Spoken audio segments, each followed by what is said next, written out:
Hello, everybody. Okay, just getting final touches set up here, and then we will be ready to start. Looking forward to having Dr. Michael Oren on. These are exciting times in Israel, and there's really rarely an expert that is as good as Dr. Oren to have on right now. And Dr. Oren is former ambassador, noted historian, author. There's really not much that Knesset member that Dr. Oren hasn't done, and there's really few people that would be as good to have explain what's happening now, challenges facing Israel, the historical context that we find ourselves in Israel, and very excited to have Dr. Oren on. I've been a student from afar of Dr. Oren for years through his books, and it's really I'm really looking forward to hearing his perspective. He hasn't been so public since he left the Knesset, and it seems although he only left the Knesset about a year and a half ago, it would seem that he's been gone for almost over 3 elections now he's missed. But so is the way here in Israel of having the new fad of having frequent elections. So Dr. Oren was really in the mix of things until recently, and I think he's taken a back seat. Maybe he'll mention as to why. Maybe he's working on something that we're not aware of. Maybe there's a couple of good books coming out.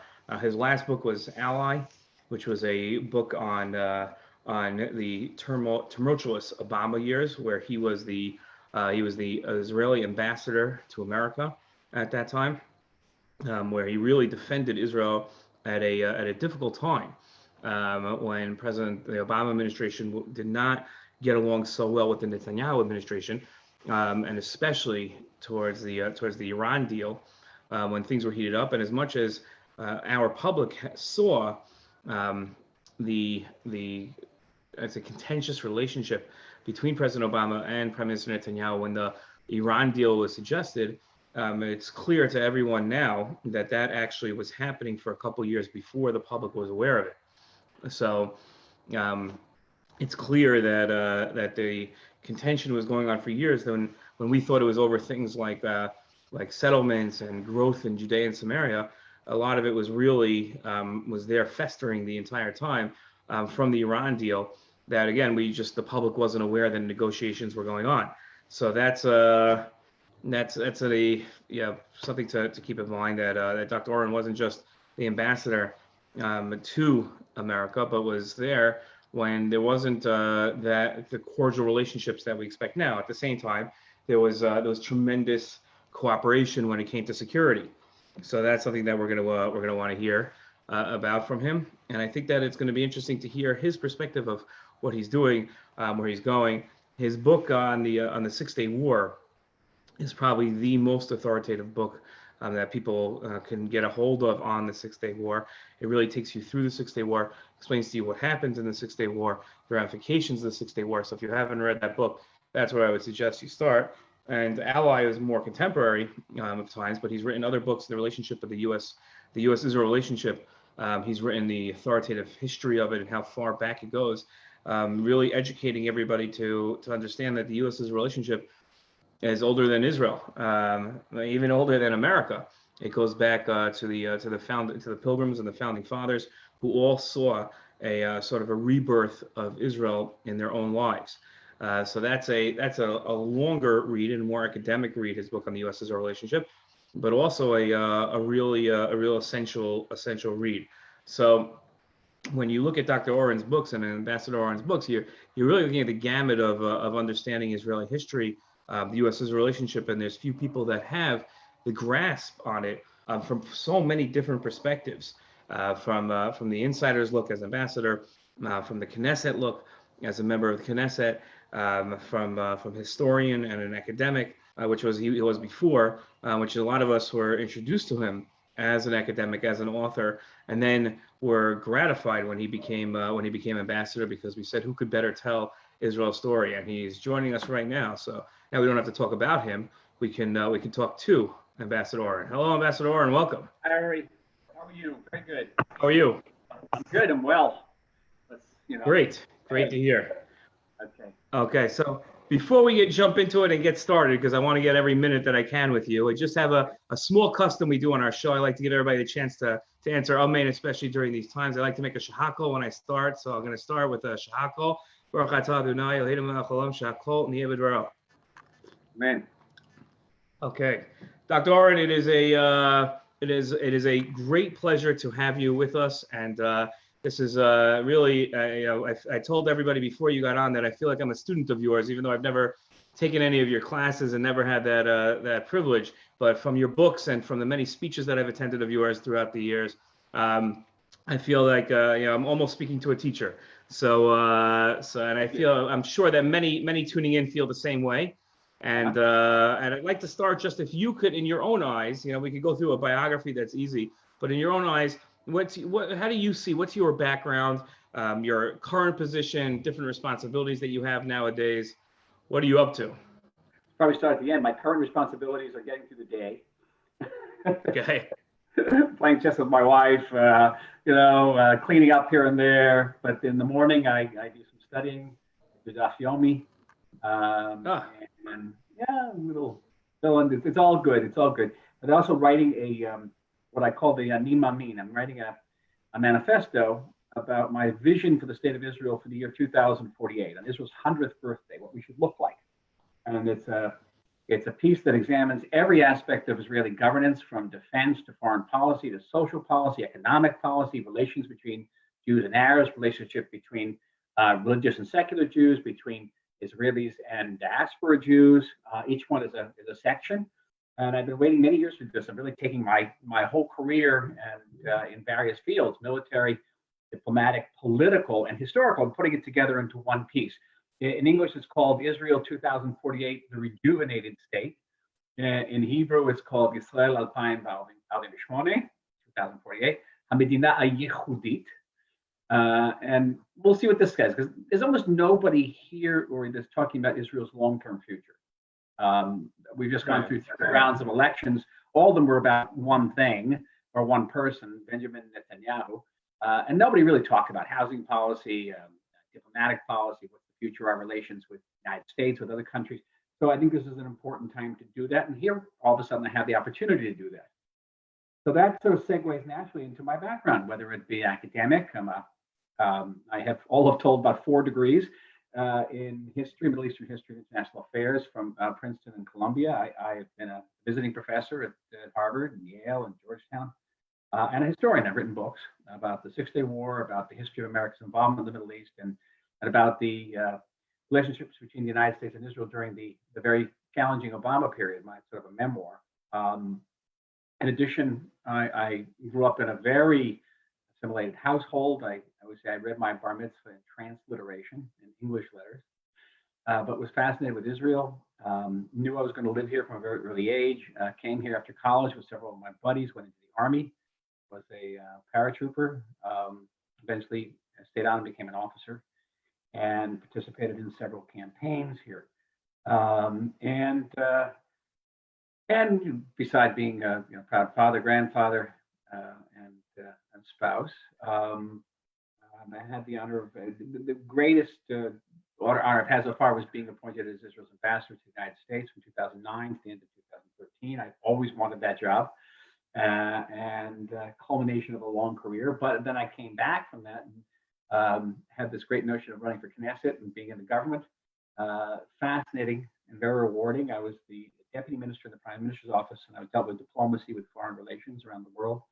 And that has been interesting. Since coming out of government, it's almost a year ago this week, I have been involved in business and consulting, but also preparing to write a book.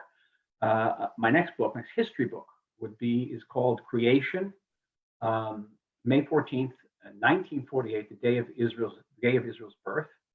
And it follows about 12 people through the course of this transformative day in history, which I think is the most extraordinary day in all of modern history. May 14th, 1948. I could spend the entire podcast just talking about that. So the book that you're working on now, you've already finished, Israel 2048. No, I'll be finishing it. Strange enough, I'll be finishing the first draft this week. I'm now writing about the peace process, but I'll be writing about Israeli diplomacy, Israeli democracy this week. It's a very challenging subject right now.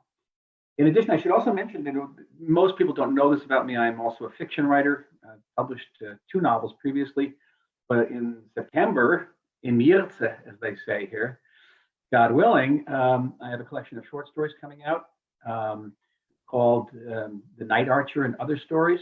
And it will be followed up by a novel, which was supposed to be published in the fall, but who knows now.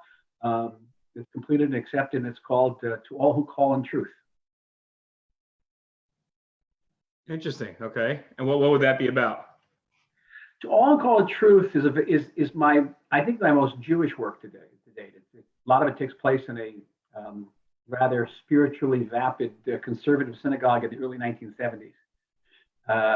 And it's about, I mean, to tell you what it's about, it's not really what it's about. It's about a junior high school guidance counselor and football coach and his relationships with his students, with various parents of students.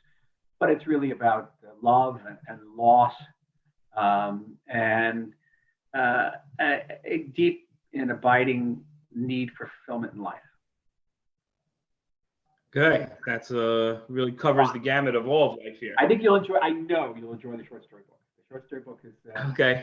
60 stories, very long and very diverse. Okay. Very much looking forward to it. The Night Archer. Okay. I'm going to be looking for it. So as you mentioned, you're an academic, a historian, an author. You were an ambassador, member of the Knesset, soldier. Which of the parent, grandparent, which of the many roles did you find most satisfying?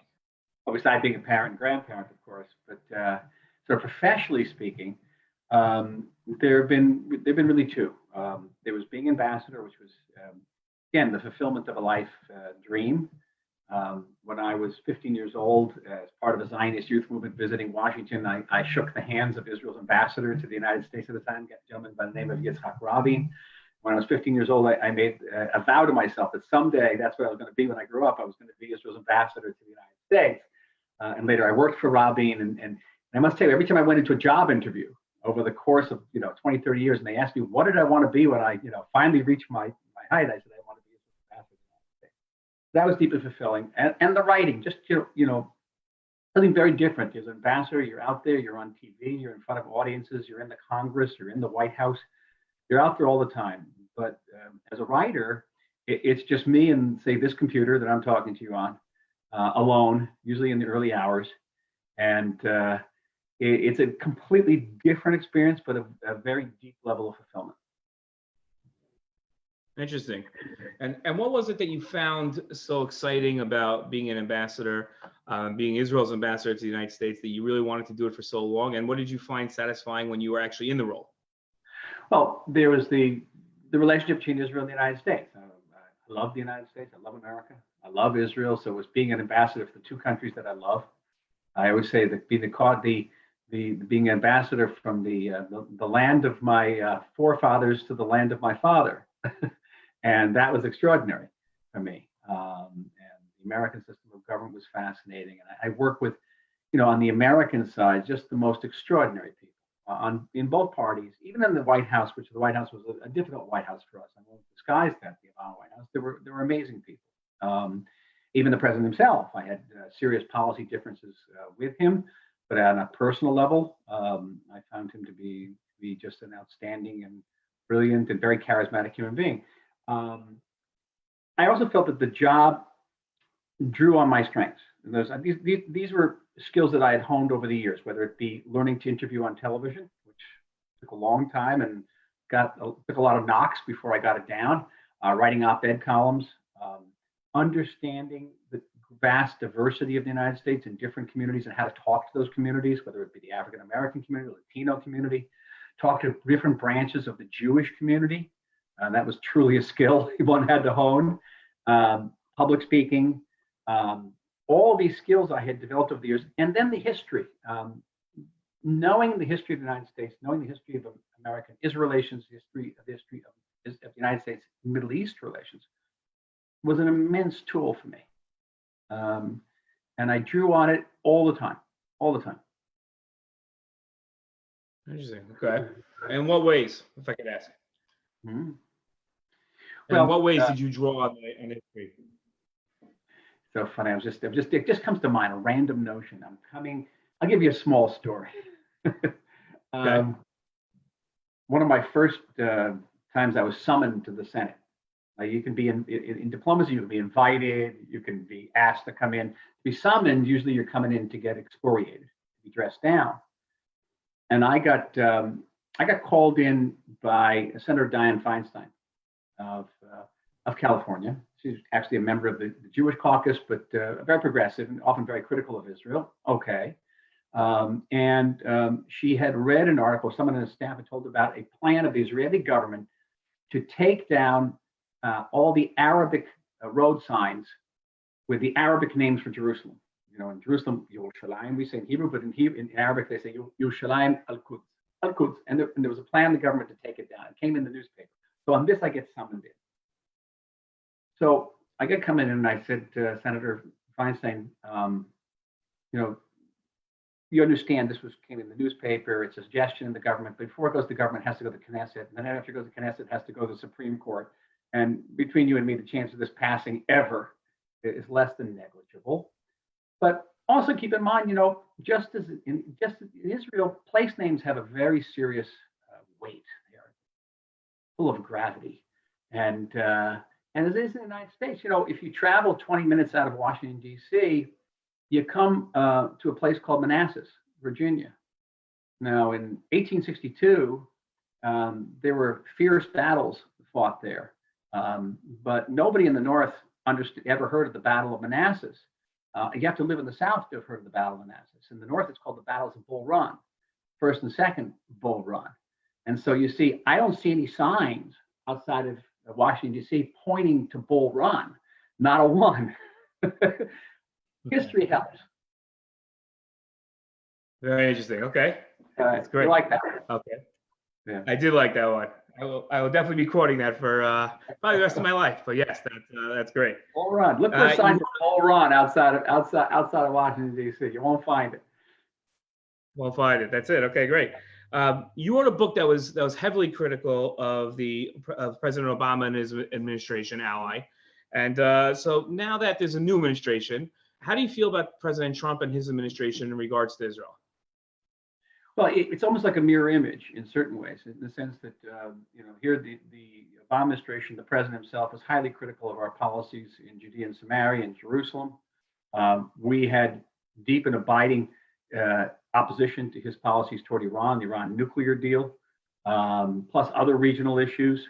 And with the Trump administration, it's just the opposite. Here's an administration that has seen largely Israel's point on the whole peace process issue on Jerusalem, also on the Golan Heights. By the way, we proposed to President Obama that the United States will recognize Israeli sovereignty over the Golan Heights as a response to the Syrian civil war and the Iranian nuclear program, and he quite literally laughed at us. So that didn't work. And we have this mirror image, this opposite situation. But it's a big but. President Obama, certainly by the majority of American Jews, a sizable majority of Jews, was revered. And that's just the opposite case with this president. So it puts Israel in a bind. It puts Israel in a bind in terms of our relationship with the majority of American Jews who are liberal. And it puts us into a situation whereas for Israelis, maintaining bipartisan support is a paramount strategic interest, we find ourselves being torn apart along the partisan divide. Okay. And do you think that's put that into a context for us? Is that somewhat dangerous for us? Is that, when I say us, I mean those that advocate for the U.S. Israel relationship? Where are we better off in? I give Israelis a little quiz all the time. You should know. I always say, ask them, I'll give you the same quiz. What American president received the highest percentage of the American Jewish vote?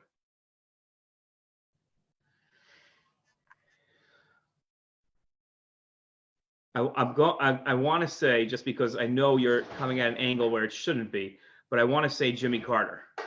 Yeah, a lot of people say Jimmy Carter. No, he didn't. He received a lot, but not the majority. Want to take another guess, just out of courtesy? Okay.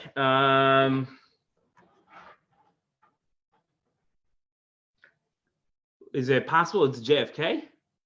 Nope, it was FDR. Okay. Franklin Roosevelt received Okay.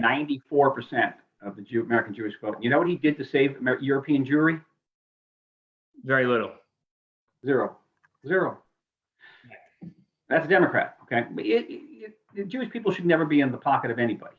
Anybody. No one should assume that they have the Jewish vote. And so it's in Israel's strategic interest to maintain, to the degree possible, bipartisan support. And we know it's in the nature of politics that someday the Democrats will be back. They'll be back in the White House, they'll be back in the Senate, and Israel's going to have to deal with that. Okay, I hear. Okay.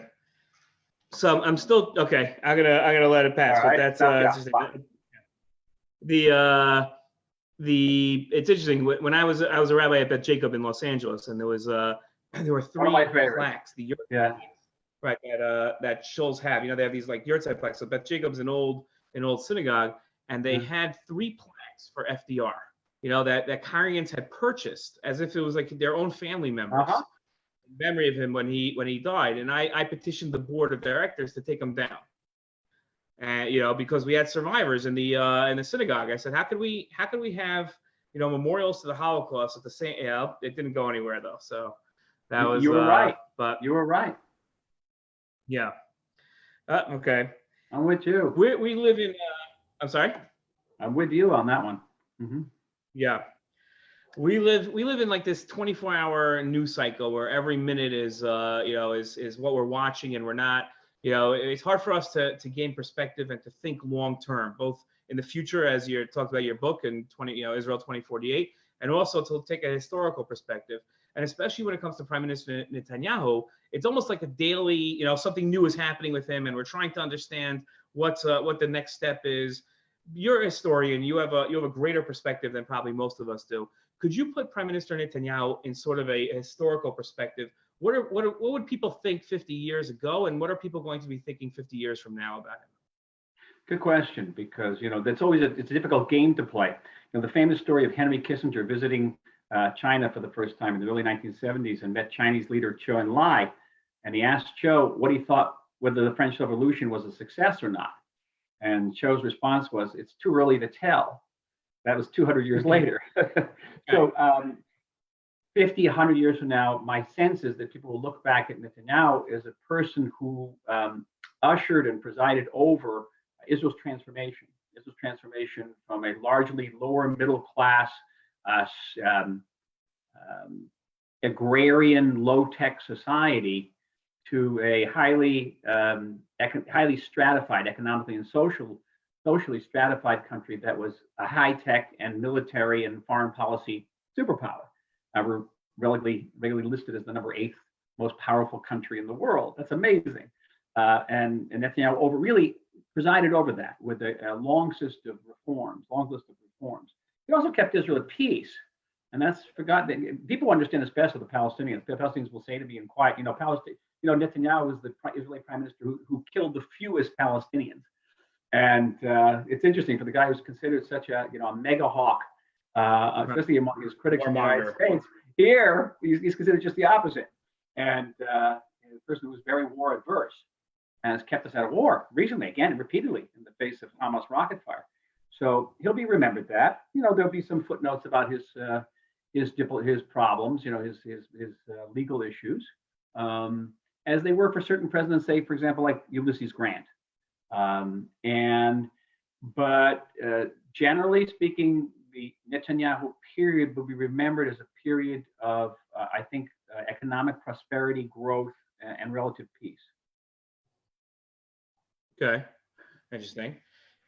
And this is going to be a very wide question here, but Israel for the last, it seems almost like you stepped out of the Knesset at the exact moment, like you had some sort of great. and as I say in Hebrew, you usually come out of Israeli politics on a stretcher. Right. I walked out. Okay. Right. Exactly. So, this is I don't know. It could be like at this moment we're about to walk out of the mess, right? It could be that everything's about to sort of. But what do you think of the last year and a half, and where do you think where are we going with this crazy challenges that we have in terms of our democracy and our elections?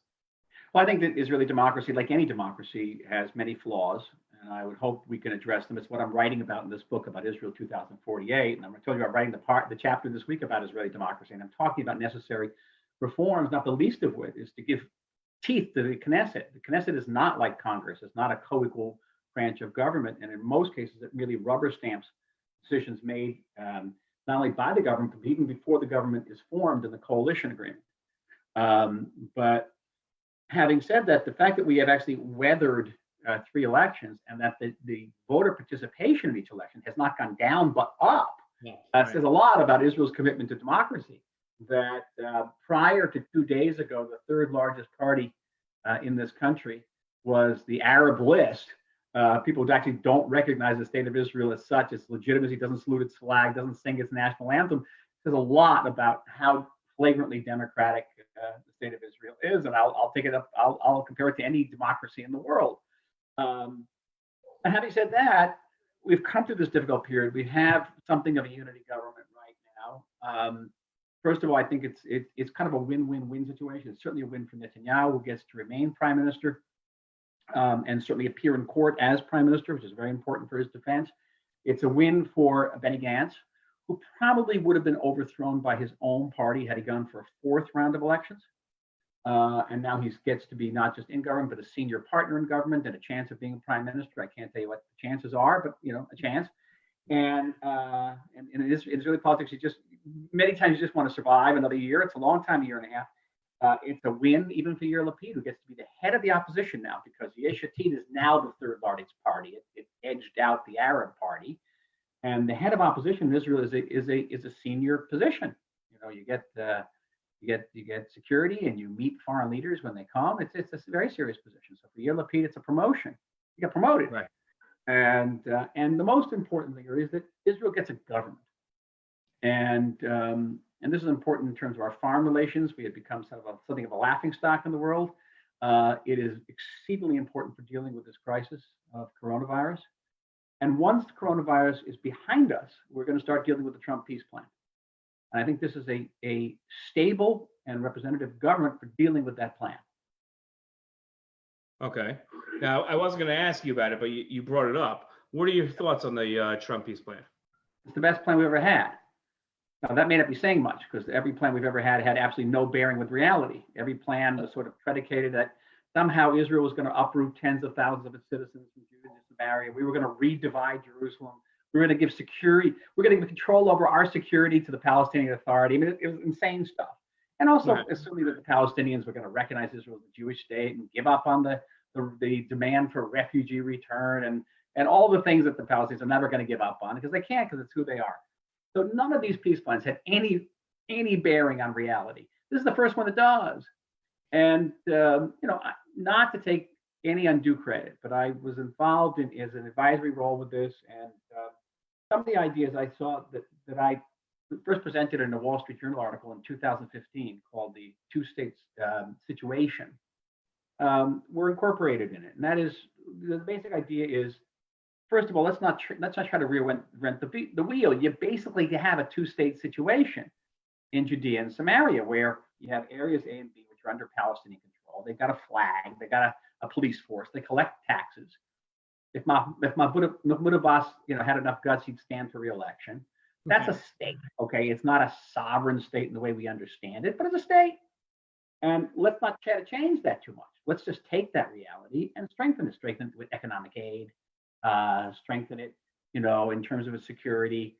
But let's not take undue risks by getting Israel to withdraw forces or certainly give up control of the airspace or bandwidth or any other things we can give up, or the Jordan Valley. So I think that the premise of the peace plan, the fact that it hews so closely to what the reality is very good. I have, certain differences with it. I would like to see it be an interim open-ended agreement, which is less formal than a attempt to provide a permanent solution, which is signed. I think those type solutions are not indigenous to the Middle East. We're much an area where things are done with a wink and a nod rather than a signed piece of paper. And we can go further if it's a wink and a nod. We don't force force, like, for example, the Saudis to sit at a table with us, we can get a lot more out of the Saudis. But I think that that Jared Kushner and Jason Greenblatt have done a very good job. And all in all, I was very impressed and satisfied. And I'm a strong proponent of Israel cooperating with this plan. Interesting. Okay, that's fascinating. We have time for one more question. So I want to ask you. You mentioned that all the previous plans weren't really based in reality. So I imagine a lot of these plans were proposed with you in the room, either representing Israel as ambassador to the Obama administration or as an advisor to Yitzhak Rabin. So what's your reaction when a head of state or a secretary of state or somebody senior on their staff presents you with something that's just out of the realm of reality?